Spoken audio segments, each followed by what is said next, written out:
Un día acotado en las operaciones del mercado en todo el mundo, como consecuencia, por supuesto, del Día del Trabajo, pero Donald Trump de todas formas habló de cómo evolucionan los posibles acuerdos comerciales con distintos países. Sí, y puntualmente habló de tres de esos países: Corea del Sur, Japón e India.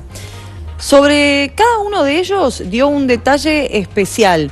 Es importante recordar, por ejemplo, lo que sucedió la semana pasada. Scott Bessent, el secretario del Tesoro de los Estados Unidos, junto con el vicepresidente norteamericano J.D. Vance, se reunieron allí en India con Narendra Modi para tratar especialmente este tema.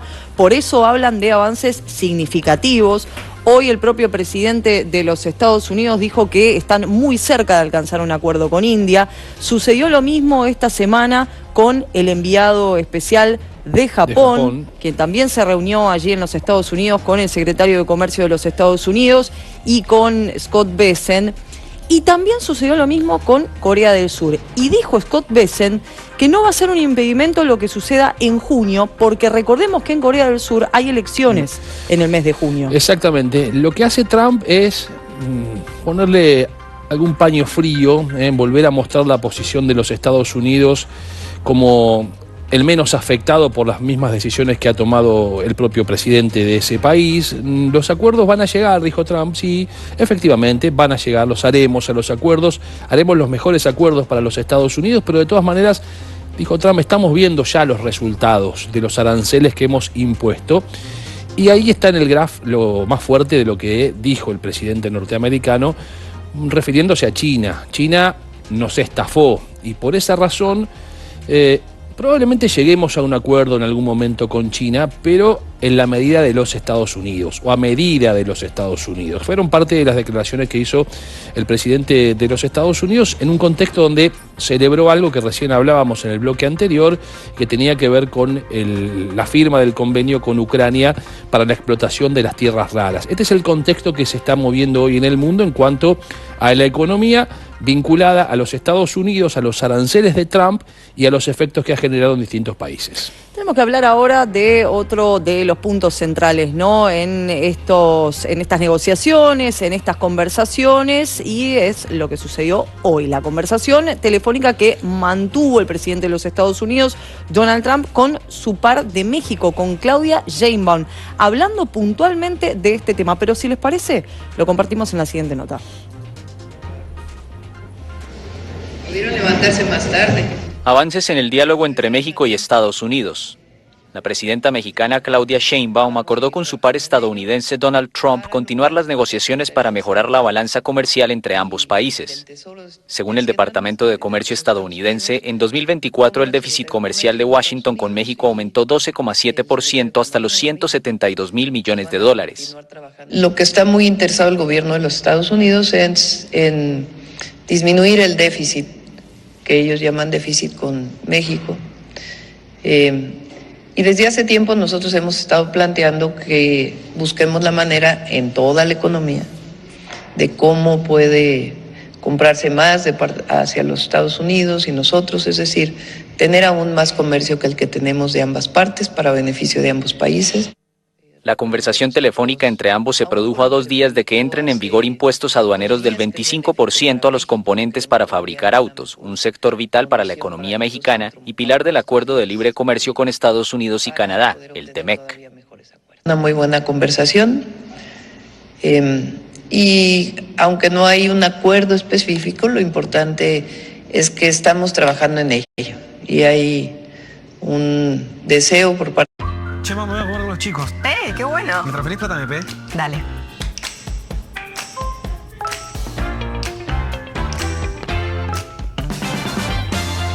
Ellos se manejan con MP. Vos también. Abrile su cuenta más 10 años. Te invito a descubrir una tremenda receta. Rigati Rina Matarazzo con fileto y crema de berenjena.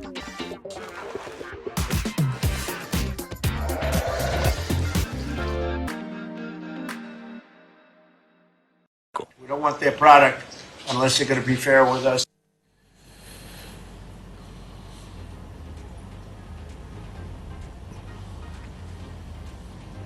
Decíamos que hubo operaciones acotadas en los mercados. Vamos a repasar lo que, por ejemplo, sucedió en las bolsas de América, centralmente lo que aconteció en Wall Street. Sí. Lo vemos en pantalla. Bueno, estamos viendo el Bovespa de Brasil sin movimiento, lo mismo sucedió en México, aquí en la Argentina. Exactamente, no hubo hoy operaciones como consecuencia del feriado. Claro. En Argentina tampoco las habrá mañana. No hubo en Chile operaciones, tampoco las hubo en Perú. Sí, como decíamos, Estados Unidos hoy tuvo actividad económica. Como vemos, Colombia tampoco las tuvo. En Venezuela tampoco. Y ahora sí, vemos lo que sucedió en Wall Street. Con el Dow Jones, que registró una suba del 0,20%. El Nasdaq también en alza, 1,52%. Aquí hubo balances de empresas tecnológicas, ya veremos después el desglose, que impulsaron fuertemente el Nasdaq, porque fueron balances mucho mejor incluso de los que se preveían. Y el S&P 500, también empujado por esos mismos datos, terminó cerrando un 0,63% arriba. Lo mismo sucedió en el continente europeo, pocas operaciones. Vamos a ver. Vamos a compartir lo que pasó. entonces, en primer lugar, el IBEX 35 en España, cayó 0,59%, registró un alza del principal índice de Inglaterra, 0,02%. Como vemos, sin movimientos en Alemania, lo mismo que en Francia. En el caso de Italia, tampoco hubo hoy operaciones bursátiles. Sí las habrá mañana. El SMI de Suiza tampoco operó en el día de hoy. Y el AEX 25 de Holanda en la misma dirección. ¿Nos vamos a Asia? Vamos. El Nikkei 225 registró una suba del 1,13%, sin movimiento en el Hang Seng de Hong Kong. Al igual que el Kospi de Seúl de Corea del Sur. Y ya nos introducimos en China, donde las operaciones en el índice Shanghái cayeron 0,23%. Mientras que el China 50 también cayó, 0,61%. Nos quedamos en Asia para hablar de la decisión que tomó en el día de hoy el Banco Central de Japón. Exactamente. Decidió mantener la tasa de interés en el porcentaje que ya le había establecido, del 0,5%. Sí, y este fue un acuerdo votado por unanimidad, ¿no? Se pusieron de acuerdo. Lo que argumentaron es que es para mantener la estrategia que tiene Japón, sobre todo de cara a los aranceles, ¿no?, que impone Donald Trump. Si bien nosotros recién lo decíamos, están avanzando en las negociaciones, pero Japón fue uno de los primeros países que impulsó distintas estrategias económicas para hacerle frente al impacto que podía generar esto mismo. De hecho, la mirada está puesta en la evolución de los tipos de interés de los bancos centrales en el mundo. La mirada, obviamente, se posa con mayor nitidez sobre lo que va a ser la Reserva Federal de los Estados Unidos, en un contexto donde hay una discusión fuerte del presidente Trump para con el presidente de la Fed, pidiéndole que baje la tasa de interés. Y la tasa de interés de la Fed es la que también marca un poco el ritmo de lo que terminan haciendo el resto de los bancos centrales. Venimos de un Banco Central Europeo que decidió bajar la tasa de interés en su última reunión. Ahora Japón decide mantener la tasa de interés. Es decir, hay un mundo que va siguiendo el minuto a minuto de las negociaciones que se producen, sobre todo entre los Estados Unidos y China, que fíjate vos, Ornella, y le contamos a nuestros televidentes, cómo el vínculo comercial entre Estados Unidos y China, histórico, son las dos superpotencias económicas del mundo, también han logrado la penetración china, ya no solo a la hora de venderle a los Estados Unidos productos fabricados en China, no solo venderle productos de empresas estadounidenses que mudaron su producción a China, sino comprar empresas norteamericanas que operan en territorio norteamericano. Se han conocido una lista de 13 empresas muy importantes de los Estados Unidos, de diversos rubros, alimenticio, vinculados a la industria de los automóviles, también la tecnología y el rubro inmobiliario, que han sido adquiridas en su momento por empresas chinas y que tienen sus intereses dentro del territorio de los Estados Unidos. Les voy a dar algún nombre que seguramente les resulta familiar. Por ejemplo, la empresa de fabricación de computadoras Lenovo, China, compró operaciones de Motorola en los Estados Unidos.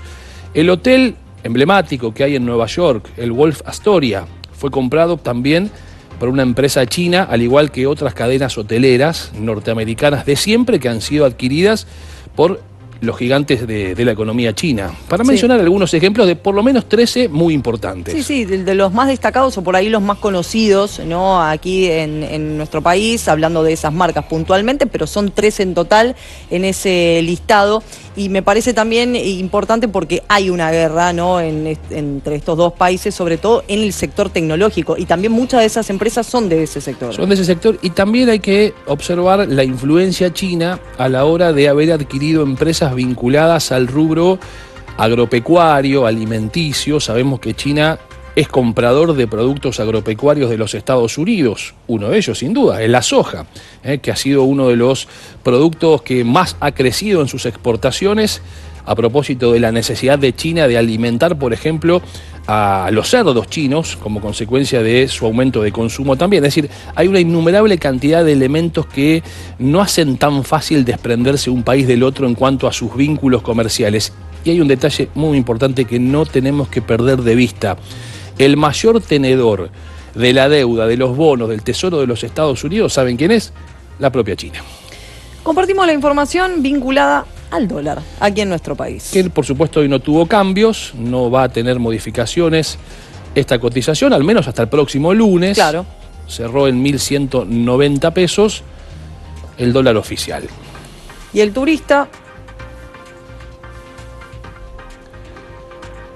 se mantiene, por supuesto, en el mismo valor que ayer, 1.547 pesos, el dólar oficial, al que se le adiciona el 30% de anticipo al impuesto a las ganancias. En su momento ya había sido derogado el impuesto país, que también sumaba al precio final del dólar turista. Vamos a ver el índice elaborado por la JP Morgan, el riesgo país aquí en la Argentina, 735 puntos, se registró una suba si lo comparamos con las últimas 24 horas, 1,2%. Porque hoy sí operaron los bonos globales, entre ellos los argentinos, que es lo que marcaron entonces una leve suba del riesgo país de la República Argentina, siempre en relación y en referencia, y lo vamos a ver ahora a continuación en el recorrido por el riesgo país de los integrantes del continente americano. Decíamos, la referencia es siempre el bono del Tesoro de los Estados Unidos, que hoy está cotizando en el 4,1%. Uruguay 102 puntos, bajó 1%, Chile 133, bajó 1,2%. Sin cambios en Perú, 176 puntos básicos, Paraguay 185 puntos, registró un alza del 1,2%. En el caso de Guatemala, 225 puntos, subió 1%, Brasil 230, la suba fue del 2% en el riesgo país brasileño. Y en Costa Rica, 233 puntos básicos, subió 1%, República Dominicana 253 puntos, registró un alza del 1,1%. Panamá 304, México 351 puntos básicos, subas muy similares, 1,2 en Panamá, 1,3 en México. Colombia 388 puntos básicos, 2,1% arriba. Honduras también registró un alza del 2%, 413 puntos. El Salvador 470 puntos básicos, subió 4% el riesgo país del Salvador. Argentina 735, subió 1,2%. En Ecuador, el riesgo país 1.189 puntos, subió 3,4%, Bolivia 2.109 y un alza del 2,1%. Venezuela 19.852 puntos básicos, la suba fue del 2,6%. Como veíamos que hubo operaciones en Wall Street, las empresas argentinas que tienen sus operaciones allí en la Bolsa de Nueva York tuvieron resultado en el día de hoy. Vamos a compartirlo entonces ahora qué es lo que sucedió ayer, allí el movimiento en Wall Street en los Estados Unidos con las acciones de dichas empresas, comenzando por el banco francés que cayó 2,8%, Central Puerto también a la baja 2%. Cresut cayó 1,5%, Despegar fue de las pocas que se desmarcó de las caídas, hoy cerró en alza 0,2%. Edenor a la baja 2,2%, Grupo Financiero Galicia y una retracción del 2,8%. También cayó Globant 0,1%, los papeles de IRSA anotaron una reducción del 1,1%. Loma Negra a la baja 1,3%, Mercado Libre cayó 1,6%. 1% cayeron las acciones de Pampa Energía en los Estados Unidos, Banco Superville también con caída hoy del 3,1%. Telecom registró una caída del 3,9%, sin cambios en Transportadora Gas del Sur. Tenaris abajo 1,6%, Ternium subió hoy en Nueva York 1,2%. Y para finalizar, YPF cayó 1,9%. Vamos a ver también en Wall Street las principales empresas tecnológicas. Les contaba más temprano que la presentación de balance, estamos en un tiempo de presentación de balance trimestral de las empresas en los Estados Unidos. Han alentado la suba de algunas de ellas de manera muy significativa. Disney cayó 0,1%, Amazon con suba del 3,1%. Suba también para Microsoft 7,6%, AT&T a la baja 0,2%. Apple en alza 0,3%, Meta y una suba del 4,2%. Nvidia subió 2,4%, los papeles de Netflix también arriba 0,1%. Google en alza 1,5%, Zoom con caída del 0,3%. Tesla cayó 0,5%, Coinbase también registró una caída del 0,7%. El banco digital Nubank operó también en baja un 0,7%. Y desde Apple contaron que gran parte de su producción ya la han desplazado a India y a Vietnam, como también señal del vínculo, por supuesto, que tiene Apple con China y todo lo que eso ha generado en materia de que Trump le pide a las empresas de los Estados Unidos que vuelvan a producir en los Estados Unidos. Por eso ha hecho además un anuncio muy importante Trump en cuanto a excepciones impositivas para quienes produzcan en su país. Hablando de Donald Trump, así como hay excepciones impositivas, también hay castigos a países como, por ejemplo, Irán y aquellos que le compren petróleo a Irán. Sí, habló puntualmente hoy de los países secundarios, dijo, ¿no? Todos aquellos que le compren petróleo a Irán serán sancionados en un día muy especial porque se pospuso la reunión que estaba prevista para el próximo fin de semana, para el 3 de mayo, en Roma, entre Irán y los Estados Unidos, para tratar el acuerdo nuclear, ¿no? Negociada esta reunión, mediada esta reunión por Omán, por cuestiones estratégicas y de logísticas. Exactamente. Estos dichos de Trump acerca de advertirle a aquellos que le compren petróleo a Irán u otros productos vinculados a la producción iraní, que van a ser sancionados, la sanción va a ser directamente que no van a poder hacer de hoyo con los Estados Unidos. Vos le comprás a Irán, con nosotros no negociás absolutamente nada, no nos vendés nada, no hacemos ningún tipo de comercio. Bueno, esto ha impactado, entre otras cosas, en el precio del petróleo a nivel internacional. Vamos a ver en pantalla cómo ha cerrado el petróleo Brent y también el WTI, que venía en caída sistemática su valor, y fíjense ustedes que hoy tuvo una suba. Sabemos que Irán es un productor petrolero y además eso tiene implicancia, por supuesto, en la oferta mundial de crudo.